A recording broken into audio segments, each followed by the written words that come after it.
Chez dougalfille.com, il y a tout. Ñëw leen gaaw ci suñu site dougalfille.com, il y a tout. Découvrez nos offres exceptionnelles. Smartphone, Android et iPhone au meilleur prix. Climatiseur split à partir de 125 000. Ventilateur dès 15 000. Téléviseur à partir de 35 000. Vous cherchez un réfrigérateur? On en a dès 55 000. Congélateur à partir de 95 000. Une cuisinière 4 feux à partir de 85 000. Des machines à laver dès 112 000. Des micro-ondes, plus de 3 000 produits à portée de clic sur notre site. Gaaw leen gaaw ñëw seet si ñu ci suñu boutique bi nekk à Grand Dakar Thiossane en face station BRT bi ou appelez pour commander au 33 824 07 35 ou au 77 267 20 20. dougalfille.com daal y a tout. Sur ton téléphone connecte-toi, c'est parfait.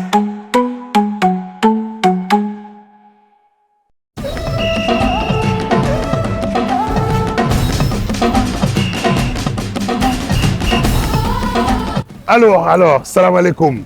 Du jamais vu. Petit génie sur votre écran. Alors, ça va se passer sur TFM. On va suivre nos petits-enfants en train de créer.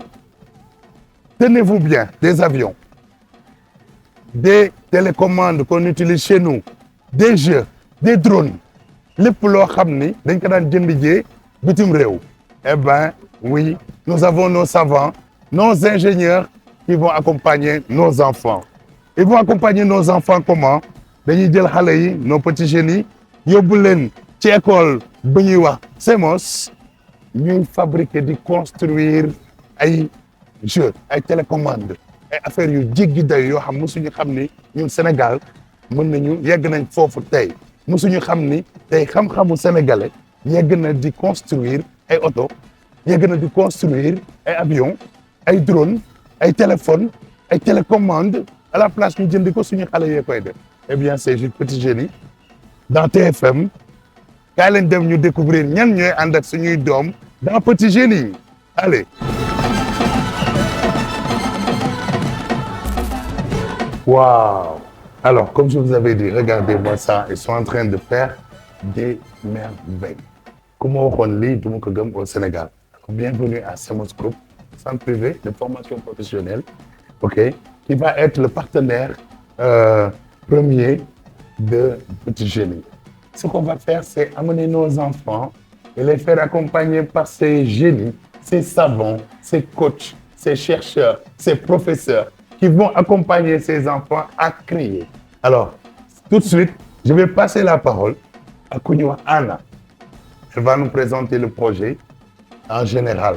Après, nous doga dem andak ñeneen ñi wax yan projet lañu wara mëna def ci biir sen Petit Génie. Anna, alors on va te passer la parole et tu vas dire aux Sénégalais lan mooy projet bi nga xam ne moo nar a ànd ak sen Petit Génie pendant les vacances dans TFM.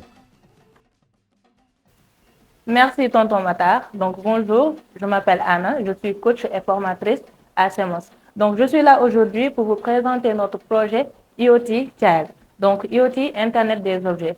Notre projet consiste à initier les jeunes dès le plus jeune âge à s'initier à la technologie et à l'IA parce que le monde dont nous sommes actuellement tend vers la numérisation, la digitalisation et l'intelligence artificielle, comme vous le savez très bien.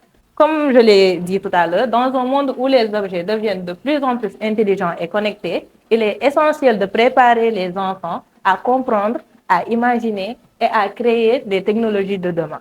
Donc, c'est dans cette dynamique que s'inscrit notre projet de formation en Internet des objets, spécialement conçu pour les enfants, avec une approche ludique, concrète et créative. Donc, l'objectif de cette formation, c'est de faire quoi? Faire comprendre ce que c'est un objet connecté et comment il fonctionne aux enfants. De comment manipuler aussi les cartes électroniques simples, comme les Arduino, comme vous le voyez ici, ou bien les microbits. Programmer des objets avec des outils visuels adaptés à leur âge, comme le Tinkercad, le Scratch, le Blockly, etc.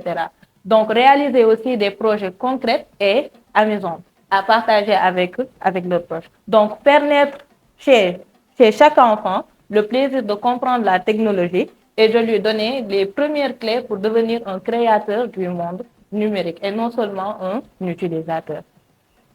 Là. Donc, cette formation, nous l'avons établie sur 12 semaines. Comme vous le voyez, on travaille en équipe. Et on a fait de telle sorte que dans notre équipe, chaque personne est coach par rapport à un thème, par rapport à une semaine. Donc, c'est pour cela qu'on a établi une planification sur 12 semaines. Donc, pour la première semaine, comme vous le voyez, nous avons Monsieur Damien, ou bien Tonton Dame, qui va développer avec les enfants le thème sur la découverte d'Arduino. Donc, pour la deuxième semaine, vous m'avez moi, Tata Anna, ou bien Anna-Marie. Je vais partager avec les enfants tout ce qui est découverte de lettres, de boucles, etc. Donc, pour la troisième semaine, nous avons comme thème bouton et interaction qui sera dirigé par Tonton Mohamed. Et pour la quatrième semaine, on va faire un projet. Donc, à la fin de chaque mois, on peut dire, on va essayer d'établir un projet amusant pour les enfants, en vue de faire un récap de ce qu'on a vu antérieurement avant d'avancer. Donc, pour les projets, tous les coachs seront là, tous les tontons et les tatas seront là pour accompagner les enfants à réaliser les projets.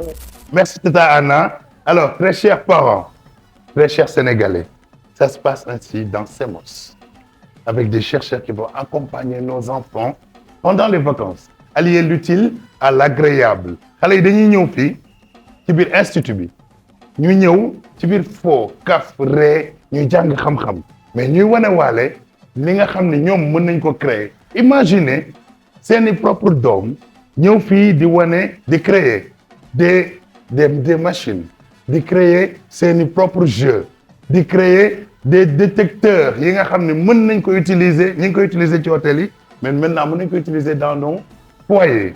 Alors, je vous demanderai d'accompagner cette émission, l'État, les sociétés, les parents, tout court, en tout cas d'accompagner ces petits génies pendant toutes les vacances, dans différents projets, accompagnés par des tontons, tonton Doudjop, tonton Tata Anna, Tata Khadija, et j'en passe, ils sont une dizaine qui sont là, et Borom Kham Kham.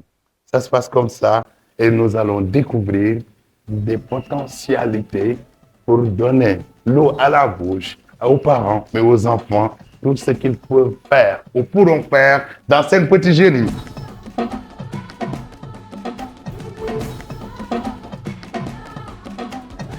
Alors, nous sommes tous des parents di bàyyi suñuy njaboot ci kër ga ak ñuy utiliser ay gaz des fois ñu tëj ko bu baax des fois ñu bañ ko tëj kër yu bëri tàkk nañ.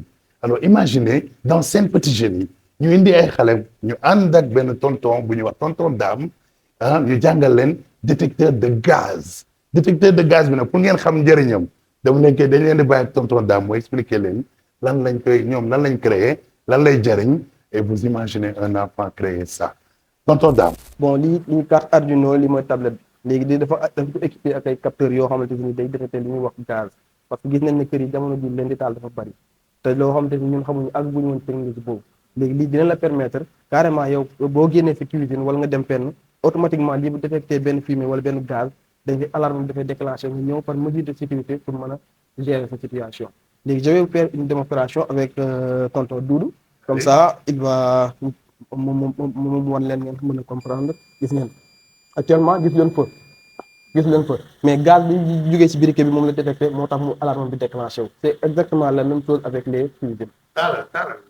léegi taalal gis nga boo taalee détecté wu ko léegi gaz bi génn na mu détecté ko waaw fuite gaz bu amee automatiquement génial machallah. Alors ici pour permettre à l'enfant de pouvoir comprendre les LED et les différentes couleurs que nous avons, mais aussi maîtriser la carte Arduino qui est là et la carte même bord et le faire découvrir les LED et les différentes couleurs. Nous avons fait un projet qui peut nous servir ci biir néeg bi comme par exemple mën nga taal sa lampe fay ko mu changer couleur même chose la ñuy am fii nii comme par exemple su ma bàyyee ma bañ a bës bouton poussoir bi benn lampe bii mooy tàkk mais si une fois ma bës ko bàyyi mën naa am couleur bi wala ma am beneen couleur c'est juste ça. Mais c'est magnifique. Imaginez apprendre nos enfants les couleurs, les feux tricolores, en tout cas la sécurité routière, mais aussi le langage codé du danger. Par exemple, les gyrophares, tout ce qui est les tricolores, quand il y a un danger, il y a beaucoup de choses yu ñu mën a jàngal suñuy doom à travers ça, mais dina jàngal leen aussi système de construction dans seen petit jeu lii ay exemple yu ndaw la yoo xam ni mooy li gën a tuuti ci li nga xam ne mooy exister dans seen petit jeu pendant les vacances. Seen petit jeu Prince Art dans TFM. Accrochez-vous et amenez-nous nos enfants. Accompagnez-nous de par les sponsors.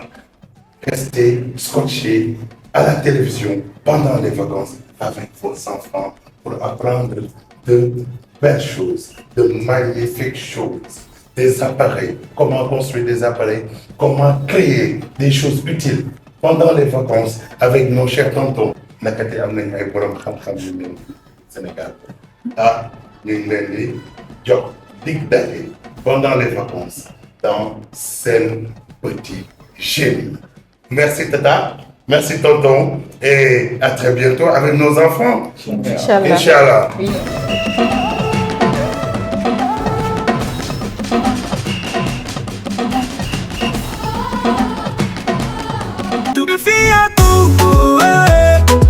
Chez dougalfille.com, y a tout.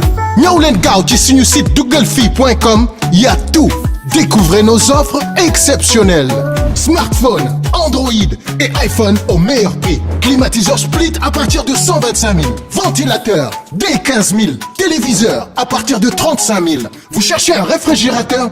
On en a dès 55 000. Congélateur à partir de 95 000. Une cuisinière 4 feux à partir de 85 000. Des machines à laver dès 112 000. Des micro-ondes, plus de 3 000 produits à portée de clic sur notre site. Gaaw leen gaaw ñëw seet si ñu ci suñu boutique bi nekk à Grand Dakar Thiossane en face station BRT ou appelez pour commander au 33 824 07 35 ou au 77 267 20 20. dougalfille.com daal y a tout.